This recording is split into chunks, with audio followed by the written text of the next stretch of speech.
Hello बच्चों, चलिए प्रश्न पढ़ते हैं। प्रश्न दिया गया निम्न में से किस युग्म में परमाणुओं की संख्या समान होती है। तो सबसे पहले बात करेंगे इस प्रश्न में मुख्य अवधारणा की। तो देखो क्या होगी मुख्य अवधारणा जो इस प्रश्न में होगी वो होगी परमाणुओं की संख्या। परमाणुओं की संख्या। तो देखो सबसे पहले बात करें अगर अपने डी विकल्प की, तो डी विकल्प में जो एक अणु है उसमें कितने परमाणु हैं? H2O2 और N2O4 में। इसमें देखो परमाणु कितने हैं? टोटल 4। और इसमें कितने हैं? 6। तो इसमें जो परमाणुओं की संख्या जो समान नहीं होगी। हालांकि मोलों की संख्या समान है लेकिन फिर भी समान नहीं होगी। अब यहाँ पर बात करें HCl और H2S की, तो यहाँ पर भी जो समान नहीं होगी HCl और H2S की, क्योंकि दोनों के एक तो परमाणु की संख्या अलग अलग है, दूसरा इसकी जो मोल है वो भी क्या है? अलग अलग है। तीसरा जो इसमें है ये देखो, मानक ताप व दाब पर 22.4 लीटर नाइट्रस ऑक्साइड। 22.4 लीटर क्या है? नाइट्रस ऑक्साइड, यानी कि 1 मोल की बात कर रहा है। ये कितनी बात कर रहा है? 1 मोल की। और 22.4 litre nitric oxide. Nitric oxide देखो क्या होता है। नाइट्रिक ऑक्साइड जो होता है ये भी इसने देखो सेम ही आयतन दिया है 22.4 लीटर। ये कितना होता है?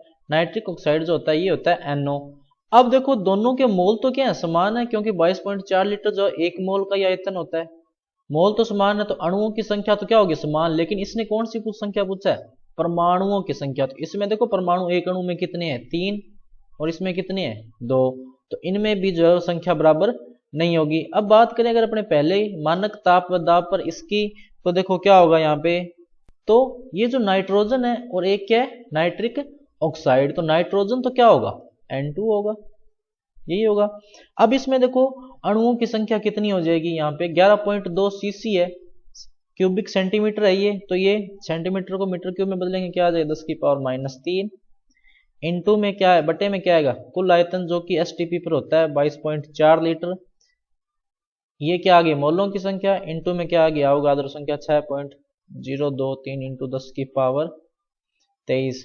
तो ये देखो कितना आ गया यहाँ पे N2 के जो परमाणु की संख्या ये आ गई 6.023 इंटू 10⁻20। अब ये तो किसकी होगी? N2 की। अब नाइट्रिक ऑक्साइड की देखो कितनी हो जाएगी? NO की। क्या होगी? NO की। क्योंकि ध्यान दो दोनों में जो परमाणुओं की संख्या वो समान आ रही है। यहाँ पर देखो NO जो है, NO की अगर अपने बात करें तो NO है, इसमें भी क्या है? 2 ही परमाणु है। और N2 में भी कितने परमाणु थे? 2 ही। अब इसमें देखते हैं अपने कि मोलों की संख्या समान आती है या नहीं। यानी मोलों की संख्या यानी अवगाद्रो संख्या भी क्या होनी चाहिए? समान होनी चाहिए।